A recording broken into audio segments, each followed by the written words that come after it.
Hello everyone, welcome back to my channel care study classes. आज के इस video में हम पढ़ने वाले हैं क्लास 12th का हिंदी अंतरा का चैप्टर 16, जो कि है दूसरा देवदास, और इसके जो लेखक हैं वो है ममता कालिया जी। चलिए शुरू करते हैं। सबसे पहले ममता कालिया जी जो हैं, उनका जन्म मथुरा उत्तर प्रदेश में हुआ था, और इनकी जो शिक्षा थी उसके कई पड़ाव जो हैं, मतलब इनकी शिक्षा के कई पड़ाव रहे, जैसे कि नागपुर, पुणे, इंदौर, मुंबई आदि। दिल्ली विश्वविद्यालय से इन्होंने अंग्रेजी विषय में एमए किया, और एमए करने के बाद 1963 से 1965 तक ये दौलत राम कॉलेज दिल्ली विश्वविद्यालय में अंग्रेजी की अध्यापिका रही, और 1966 से 70 तक इन्होंने SNDT महिला विश्वविद्यालय मुंबई में अध्यापन कार्य किया। उसके बाद 1973 से 2001 तक ये महिला सेवा सदन डिग्री कॉलेज इलाहाबाद में प्रधानाचार्य रही। 2003 से 2006 तक भारतीय भाषा परिषद कलकत्ता की निदेशक भी रही। वर्तमान में नई दिल्ली में रहकर स्वतंत्र लेखन ये करती रही, और इनकी जो प्रकाशित कृतियाँ हैं, बेगर, नरक दर नरक, एक पत्नी के नोट्स, प्रेम कहानी, लड़कियां, दौड़ आदि इनके उपन्यास हैं, और 12 कहानी संग्रह इन्होंने प्रकाशित इनके हुए हैं, जो संपूर्ण कहानियां नाम से 2 खंडों में प्रकाशित हैं। और हाल ही में इनके 2 कहानी संग्रह और प्रकाशित हुए हैं, जैसे कि 25 साल की लड़की और थिएटर रोड के कौवे। कथा साहित्य में उल्लेखनीय योगदान के लिए उत्तर प्रदेश हिंदी संस्थान में साहित्य भूषण 2004 में तथा वहीं से कहानी सम्मान 1989 में प्राप्त हुआ। इन्हें उनके समग्र साहित्य पर अभिनव भारती कलकत्ता ने रचना पुरस्कार भी दिया। इसके अतिरिक्त इन्हें सरस्वती प्रेस तथा साप्ताहिक हिंदुस्तान का श्रेष्ठ कहानी पुरस्कार भी प्राप्त है। ममता कालिया शब्दों की पारखी हैं, और इनका जो भाषा ज्ञान है वो अत्यंत उच्च कोटि का है। साधारण शब्दों में भी ये अपने प्रयोग से जादुई प्रभाव उत्पन्न कर देती हैं, और विषय के अनुरूप सहज जो भाव अभिव्यक्ति है इनकी खासियत है। व्यंग्य की सटीकता एवं सजीवता से भाषा में एक अनोखा प्रभाव उत्पन्न हो जाता है, और अभिव्यक्ति की सरलता और सुबोधता जो है उसे विशेष रूप से ये मर्मस्पर्शी बना देती हैं। यहाँ पर जो हमें चैप्टर दिया गया है वो है दूसरा देवदास। ये एक यहाँ पर मतलब जो दूसरा देवदास कहानी है, इसमें हर की पौड़ी हरिद्वार का वर्णन किया गया है। ठीक है, हर की पौड़ी पर किस प्रकार का जो एक नज़ारा होता है वो यहाँ पर देखने को किस प्रकार का मिलता है वो बताया गया है।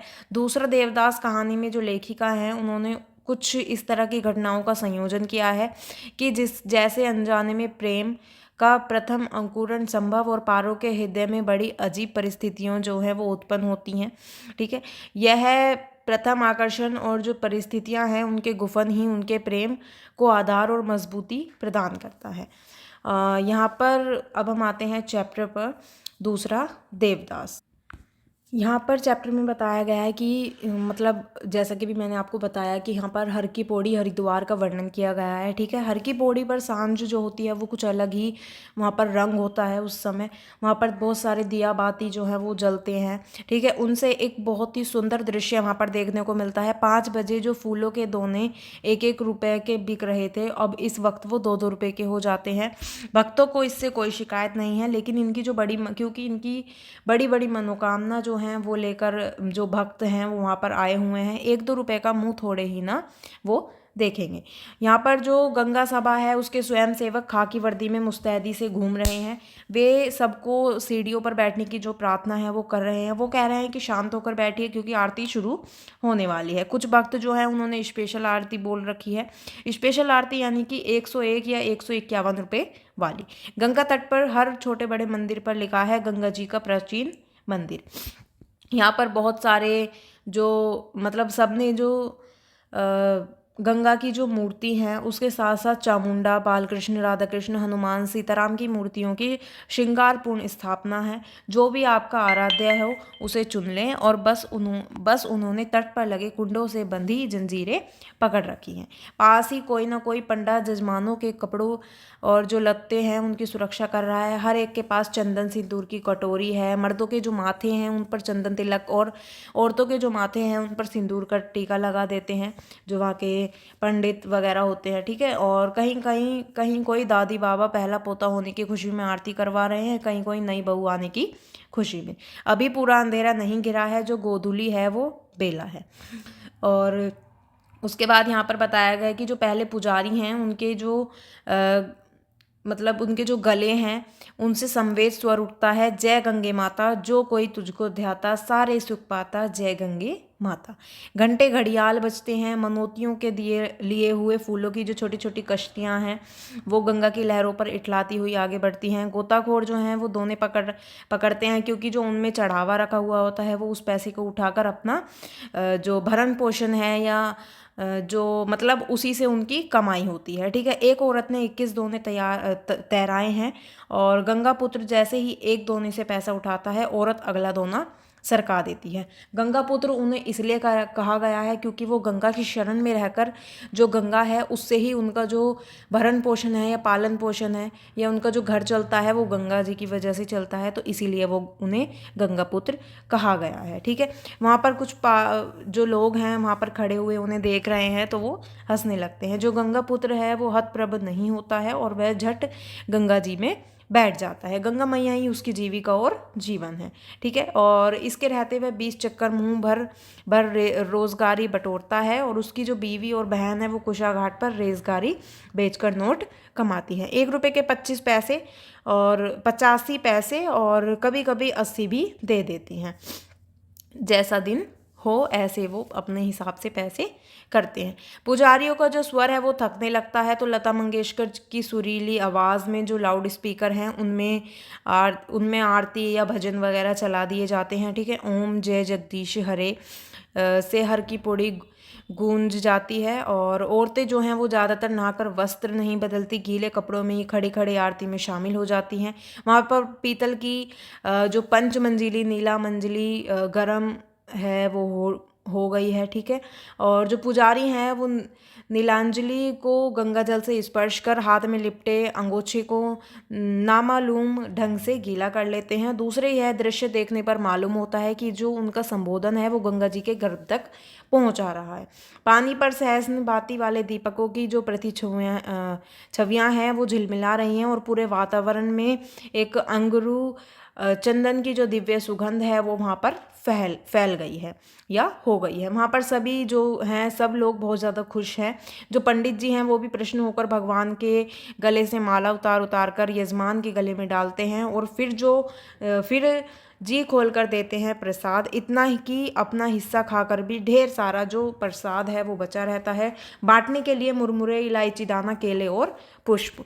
यहाँ पर जो भक्तों का जो खर्च हुआ है लेकिन उनके चेहरे पर कोई मलाल नहीं है। कोई खर्च उन्हें मतलब कई खर्च जो हैं वो सुखदायी होते हैं।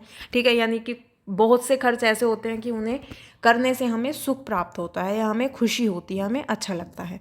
कुछ पंडे अभी भी अपने तख्त पर जमे हैं। देर से आने वाले भक्तों का स्नान ध्यान अभी जारी है और आरती के जो दोने हैं वो फिर 1 रुपये में बिकने लगे हैं। गंगा जल आकाश के साथ रंग बदल रहा है। ठीक है, और वहाँ पर जो संभव है वो काफ़ी देर से नहा रहा था। जब घाट पर आया तो जो मंगल पंडा हैं वो बोले, का हो जजमान, बड़ी देर लगाई दी, हम तो डर गए थे। संभव जो है वो हंस देता है और उसके एक सार खूबसूरत दांत सांवले चेहरे पर फब उठे। उसने लापरवाही से कपड़े पहने और जांघिया निचोड़कर थैले में डाला। जब वह कुर्ते से पहुंचकर चश्मा लगा रहा था, पंडे ने उसके माथे पर चंदन तिलक लगाने को हाथ बढ़ाया और उसने चेहरा हटा लिया तो मंगल पंडा ने कहा, चंदन तिलक के बगैर स्नान अधूरा होता है बेटा। संभव ने चुपचाप उसके बाद वो तिलक लगवा लेता है। वो वापस सीढ़ियाँ चढ़ ही रहा था कि पौड़ी पर बने एक छोटे से मंदिर के पुजारी ने आवाज़ लगाई, अरे दर्शन तो करते जाओ। संभव जो है वो ठिठक गया और उसकी इन चीज़ों में नियमित आस्था तो नहीं थी, पर नानी ने कहा था कि मंदिर में 20 आने चढ़ाकर आना। संभव जो है उसने कुर्ते की जेब में हाथ डाला तो 1 रुपये का नोट तो मिल गया। चवन्नी के लिए उसे कुछ प्रयत्न करना पड़ा। चवन्नी जो है वो जेब में नहीं थी। संभव ने थैला खकोड़ा, पुजारी ने उसकी परेशानी ताड़ ली। इधर आओ, हम दें रेजगारी। जो संभव है उसने झेपते हुए 1 का जो नोट है वो अपनी जेब में रखकर 2 का नोट निकालता है और पुजारी जी ने चरणामृत दिया और लाल रंग का कलावा बांधने के लिए हाथ बढ़ाया। संभव का जो ध्यान है वो कलावे की तरफ नहीं था, वह गंगा जी की छटा निहार रहा था। तभी एक और दुबली नाजुक सी कलाई पुजारी की तरफ बढ़ आई। पुजारी ने उस पर कलावा बांध दिया। उस हाथ ने थाली में 5.25 रुपये रखे। लड़की जो है वो बिल्कुल बराबर में खड़ी थी संभव के, ठीक है, और आंख मूंद कर अर्चन कर रही थी। संभव जो है वो उसे मुड़कर उसकी ओर गौर से देख रहा था। उसके कपड़े एकदम भीगे हुए थे, यहाँ तक कि उसकी गुलाबी आंचल से संभव के कुर्ते का एक कोना भी गीला हो रहा था।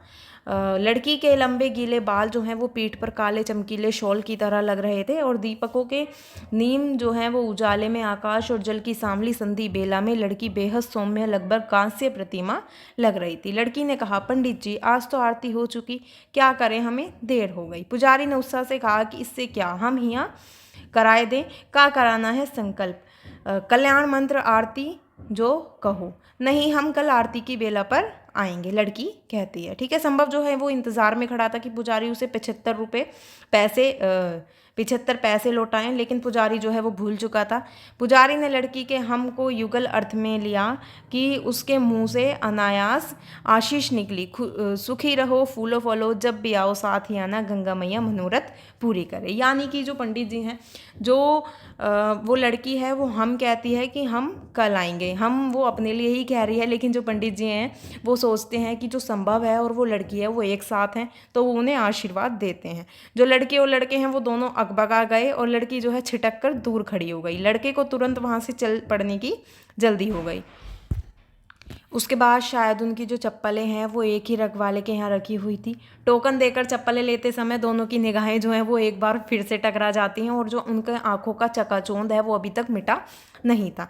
संभव जो है वो आगे बढ़कर कहना चाहता था, देखिए इसमें मेरी कोई गलती नहीं थी, पुजारी ने गलत अर्थ ले लिया। लड़की कहना चाहती थी, आपको इतना पास नहीं खड़ा होना चाहिए था।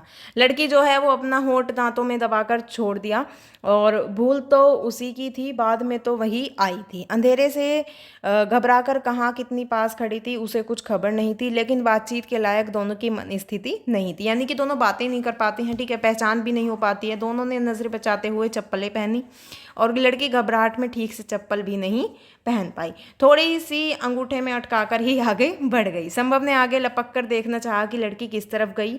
वो घाट की भीड़ को काटता हुआ सब्जी मंडी पहुंच गया, और हर की पौड़ी और सब्जी मंडी के बीच अनेक घुमावदार गलियां थी। लड़का देख नहीं पाया लड़की कहाँ ओझल हो गई। उसके बाद संभव जो है वो उसे बहुत ज़्यादा ढूंढने की कोशिश करता है, लेकिन वो गुलाबी सी लड़की वो उसे कहीं भी नहीं दिखती है। गुलाबी यानी कि वो सुंदर सी जो उसके मन को भा गई, ठीक है। वहाँ पर वो अपनी नानी का जो उसका घर है वो वहीं पर करीब था, मतलब वो अपनी नानी के यहाँ पर रहता था, तो उसके नानी का घर आने वाला था, वो भी वहाँ पर चला जाता है, ठीक है। जो लड़का है वो उस लड़की को ढूंढता है, ठीक है, लेकिन वो उसे गुलाबी आकृति यानी कि वो सुंदर सी लड़की जो उसके मन को भा गई है वो उसे कहीं नहीं मिलती। उसके बाद वो घर चला जाता है। घर जाने के बाद जो उसकी नानी है वो उसे देर से आने के लिए डांटती हैं, और उसके बाद जो मतलब जो संभव है उसको खाना खाने के लिए कहती हैं, लेकिन वो खाना खाने से मना कर देता है, यानी कि उसे भूख नहीं थी। उसकी जो भूख थी वो उड़ चुकी थी। नानी की आदत थी कि एक बात को कई कई बार कहती थी। संभव तख्त पर लेट गया। नानी ने कहा, थक गया ना, अरे तुझे मेले ठेले में चलने की आदत थोड़ी है, ठीक है। उसके बाद जो नानी है वो कहती हैं कि कल बैसाखी है इसलिए भीड़ बहुत बढ़ गई है, अभी तो कल देखना तिल धरने की भी जगह नहीं मिलेगी पैड़ी पर, चल उठ खाए बे को खा ले, यानी कि खाना खा ले। तो लेकिन जो संभव है उसकी भूख उड़ चुकी थी, उसका कोई मन नहीं था, क्योंकि उसके निगाहों में वो लड़की ही समा गई थी, ठीक है। वो लड़की उसे इतनी पसंद आ गई थी कि वो उसकी नज़रों के सामने से हट ही नहीं रही थी। उसके बाद जो मतलब गंगा को छूकर आती हवा से आंगन काफ़ी शीतल था।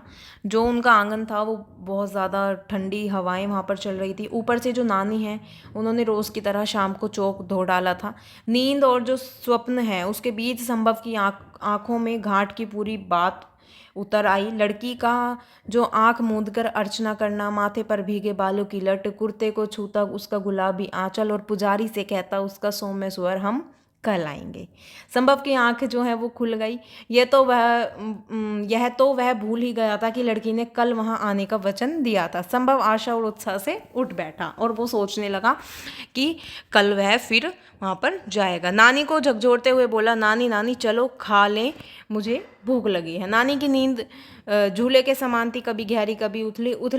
उथले झोंटे में उन्हें देवते की सुध आई, वे रसोई से थाली उठा लाई। संभव ने बहुत ज़्यादा मग्न होकर वो खाना शुरू किया। वाह नानी, क्या आलू टमाटर बनाया है, माँ तो ऐसा बिल्कुल नहीं बना सकती। ककड़ी का रायता मुझे बहुत पसंद है। खाते खाते जो संभव है उसको मतलब याद आया कि आशीवर्चन की दुर्घटना तो बाद में घटी थी। वह कोर हाथ में लिए बैठा रह गया। उसकी आंखों के बीच आगे कुछ घंटे पहले का सारा दृश्य घूम गया। पुजारी का वह मंत्रोच्चार जैसा पवित्र उद्गार, सुखी रहो फूलो फलो सारे मनोरथ पूरे हो, जब भी आओ साथ ही आना, लड़की का चिहुकना, छिटक कर दूर खड़े होना, घबराहट में चप्पल भी ठीक से ना पहन पाना और आगे बढ़ जाना। संभव जो है उसे बार बार ये बातें याद आ रही थी। ठीक है, संभव दोबारा से कहता है कि मुझे भूख नहीं है, मैं तो यूं ही उठ बैठा था। उसके संभव जो है वो सारी रात उसकी आंखों में वो शाम मंडराती रही। ठीक है, वो सारा दृश्य और वो कुछ बातें जो पंडित जी ने कही या जो उस लड़की ने कही, ठीक है, उसकी ज़्यादा उम्र नहीं थी और इसी साल उसने एमए पूरा किया था। अब वो सिविल सर्विसेज प्रतियोगिताओं में बैठने वाला था। माता पिता का ख्याल था कि वह हरिद्वार जाकर गंगा जी के दर्शन कर ले तो वो सिविल सेवा में चुन लिया जाएगा। और लड़का इन टोटकों को नहीं मानता था, पर घूमना और नानी से मिलना उसे पसंद था। अभी तक जो उसका जीवन है उसमें कोई लड़की किसी अहम भूमिका में नहीं आई थी और लड़कियां या तो क्लास में बाईं तरफ की बेंचों पर बैठने वाली एक कतार थी या फिर ताई चाची की लड़कियां जिनके साथ खेलते खाते वह बड़ा हुआ था। अभी तक वो इस तरह से बिल्कुल अकेली अनजान और मतलब अनजान जगह पर एक अनाम लड़की का सग स्नात दशा में सामने आना, पुजारी का गलत समझना, आशीर्वाद देना, लड़की का घबराना और चल देना, सब मिलाकर एक नई निराली अनुभूति थी जिसमें उसे कुछ सुख और ज़्यादा बेचैनी सी महसूस या लग रही थी। ठीक है, उसे मन ही मन तय किया कि कल शाम 5 बजे से ही वह घाट पर जाकर बैठ जाएगा। पैड़ी पर इस तरह बैठेगा कि कल वाले पुजारी के देवालय पर सीधी आंखें पड़े। उसने तो लड़की का नाम भी नहीं पूछा। वैसे वह हरिद्वार की नहीं लगती थी, कैसी लगती थी? संभव ने याद करने की कोशिश की। उसे सिर्फ इतना ही याद आया कि उसकी मतलब वो दुबली पतली सी थी, ठीक है, और गुलाबी साड़ी और भीगी भीगी श्याम सलोनी आंखें उसकी दिखी। उसे अफसोस था कि वह उसे ठीक से देख भी नहीं पाया और यह तय था कि वह उसे हजारों की भीड़ में भी पहचान लेगा। अभी चिड़ियों ने आंगन में लगे अमरूद के पेड़ पर चहचहाना शुरू ही किया था कि नानी ने आवाज़ दी, लल्ला चलेगा गंगा जी, आज बैसाखी है। उसके बाद संभव को लगा कि वह रात भर सोया नहीं है। नानी की मौजूदगी में जैसे उसे संकोच हो रहा था। उसने कहा, तुम मेरे भी नाम की डुबकी लगा लेना नानी, मैं तो अभी सोऊंगा। नानी द्वार उड़ खाकर चली गई तो लड़के ने अपनी कल्पना को निर्द्वंद छोड़ दिया। आज जब वह सलोनी उसे दिखेगी तो वह उसके पास जाकर कहेगा, पुजारी जी की नादानी का मुझे बेहद अफसोस है। यकीन मानिए पंडित जी मेरे लिए भी उतने ही अनजान हैं जितने आपके लिए। लड़की कहेगी, कोई बात नहीं। वह पूछेगा, आप दिल्ली से आई हैं? लड़की कहेगी, नहीं, हम तो के हैं, यानी कि जहाँ की भी वो है वो बता देगी। ठीक है, उसके बाद जो संभव है वो वहाँ पर जाता है। ठीक है, और उसके बाद जो संभव है वो 20 रुपये लेकर हर की पैड़ी की तरफ चल देता है। ठीक है, वो सोचता है कि वो उस लड़की को हज़ारों लाखों की भीड़ में भी पहचान लेगा। वास्तव में जो पैड़ी है वहाँ पर आज बहुत ज़्यादा भीड़ होती है। गंगा के घाट से भी चौड़ा मानव रेला दिखाई दे रहा था। भोर की आरती हो चुकी थी लेकिन भजन जोर शोर से चले जा रहे थे। नारियल फूल और प्रसाद की घनघोर बिक्री थी। उस भीड़ लड़के ने दिल्ली में भी देखी थी, बल्कि रोज़ देखता था। वहाँ पर उसे एक लड़का उसके पास बैठा हुआ दिखाई देता है और उसके बाद उसे एक छोटा सा बच्चा वहाँ पर मिलता है उसके पास बैठा हुआ। तो वो उस लड़के से मतलब एक छोटे से लड़के से जो एक छोटा सा लड़का है वो उससे पूछता है, भैया आप नहीं नहाएंगे? संभव जो है गौर करता है, जाने कब पौड़ी पर उसके नज़दीक यह बच्चा आ बैठा था। उसका बाल चंदन चर्चित था, चेहरे पर चमकीली ताजगी थी। तो जो संभव है वो पूछता है उससे कि क्या तुम अकेले हो, तो वो लड़का कहता है नहीं, मैं बुआ के साथ आया हूँ। वो कहता है कहाँ से आए हो, वो कहता है रोहतक। अब वापस जाओगे? नहीं। बच्चा जो है वो चमकीली आंखों से बताता है कि अभी तो हम मनसा देवी जाएंगे, और वहाँ जो बच्चा है वो सामने पहाड़ी पर बना एक मंदिर दिखाते हुए कहता है कि वहाँ पर मनसा देवी है और हम वहाँ पर अभी जाएंगे। यह स्थल संभव को पहले दिन से ही अपनी ओर खींच रहा था, लेकिन नानी ने उसे बरस दिया था, ना लल्ला, मनसा देवी जाना है तो क्या वह झूला गाड़ी में तो बैठी हो ना, रस्सी से चलती है, क्या पता कब टूट जाए। एक बार टूटी थी, हजारन मरे गिरे थे, जाना है तो चढ़कर जाना, उसका मातम अलग है। संभव जो है वो बहुत ज़्यादा शारीरिक मेहनत में यकीन नहीं करता था और बरसों से कुर्सी पर बैठे पढ़ते पढ़ते उसे सक्रियता के नाम पर हमेशा किसी दिमागी हरकत का ही ध्यान आता था। ठीक है। और उसके बाद संभव जो है वो उस बच्चे से कहता है कि अगर गिर गए तो, जो बच्चा है वो हंस देता है और वो कहता है कि इतने बड़े होकर भी डरते हो भैया, गिरेंगे कैसे, इतने लोग जो चढ़े जा रहे हैं। शहर के इतिहास के साथ साथ संभव जो है उसका भूगोल भी आत्मसात करना चाहता था। और उसके बाद रोपवे के नाम में कोई धर्मांबर नहीं था। उषा ब्रेको सर्विस की खिड़की के आगे लंबा क्यों था। वहीं मनसा देवी पर चढ़ाने वाली चुनरी और प्रसाद की थैलियां बिक रही थी, 5, 7 और 11 रुपए की। कई बच्चे बिंदी पाउडर उसके सांचे बेच रहे थे, 3-3 रुपए। उन्होंने अपनी हथेली पर कलात्मक बिंदियां बना रखी थी नमूने की खातिर। उससे पहले संभव ने कि कभी बिंदी जैसे श्रृंगार प्रसाधन पर ध्यान नहीं दिया था। उसके बाद जो संभव है वो जल्द ही वहाँ पर उस विशाल परिसर में पहुँच गया, और जहाँ पर लाल, पीली, नीली, गुलाबी केबल कार बारी बारी से आकर रुकती, 4 यात्री बैठाती और रवाना हो जाती। जो संभव है उसे गुलाबी रंग के अलावा कोई कलर ही नहीं दिख रहा था। संभव एक गुलाबी केबल कार में बैठ जाता है और उसके सामने की जो सीट है उस पर एक नवविवाहित दंपति चढ़ावे की बड़ी थैली और एक वृद्ध चढ़ावे की छोटी थैली लिए बैठे थे। संभव को अफसोस हुआ कि वह चढ़ावा खरीद कर नहीं लाया। इस वक्त जहाँ से केबल कार गुजर रही थी, नीचे कतारबद्ध फूल खिले हुए थे। लगता था रंग बिरंगी वादियों से कोई हिंडोला उड़ा जा रहा है। उसने जब नीचे की तरफ, मतलब रोपवे या केबल कार से जब नीचे की तरफ देखा तो वहाँ पर पूरा हरिद्वार उसके सामने खुला था, यानी कि पूरा हरिद्वार वहाँ से दिख रहा था। जगह जगह जो मंदिर थे, गंगा मैया की जो धवलधार थी, सड़क जो थी वो इतनी सड़कों के जो खूबसूरत घुमाव थे।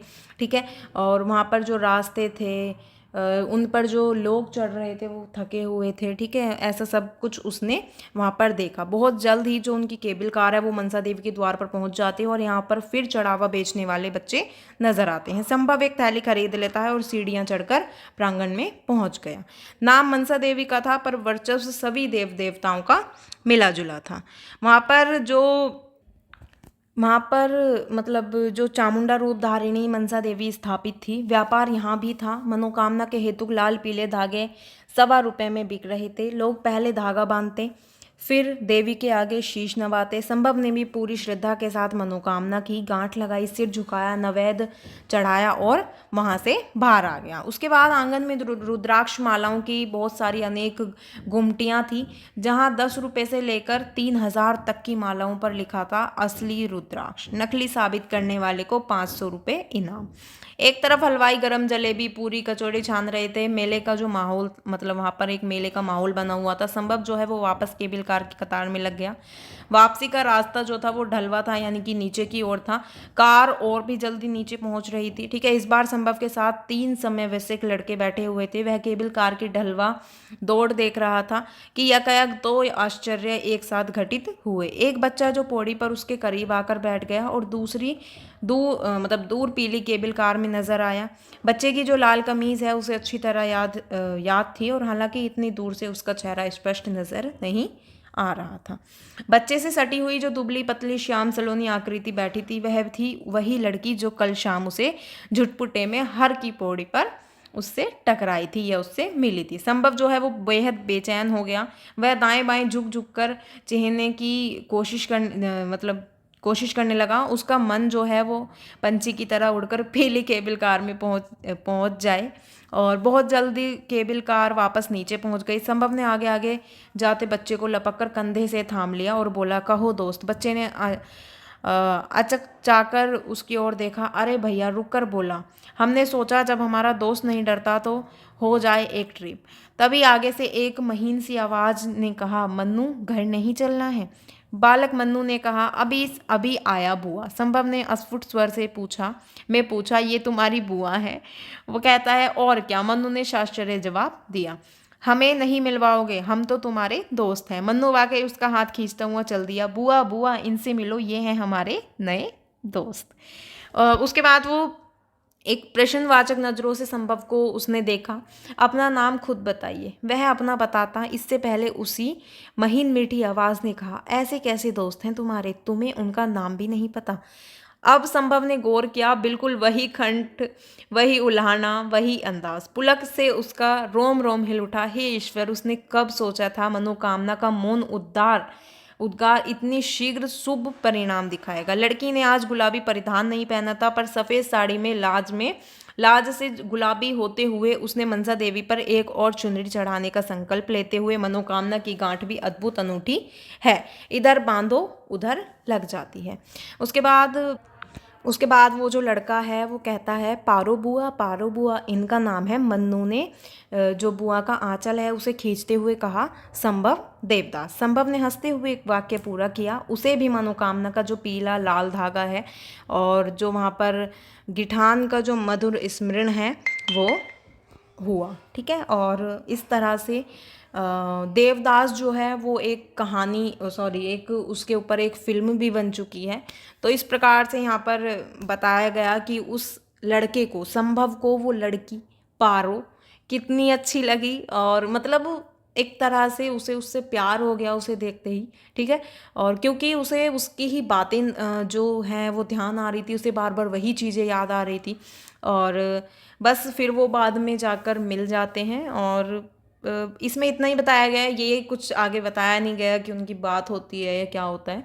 यहाँ पर जो हमारा चैप्टर है वो कंप्लीट होता है। और अगर आपको समझ आया, वीडियो अच्छी लगे तो वीडियो को लाइक कमेंट शेयर ज़रूर करें और मेरे चैनल को सब्सक्राइब करें। Thank you.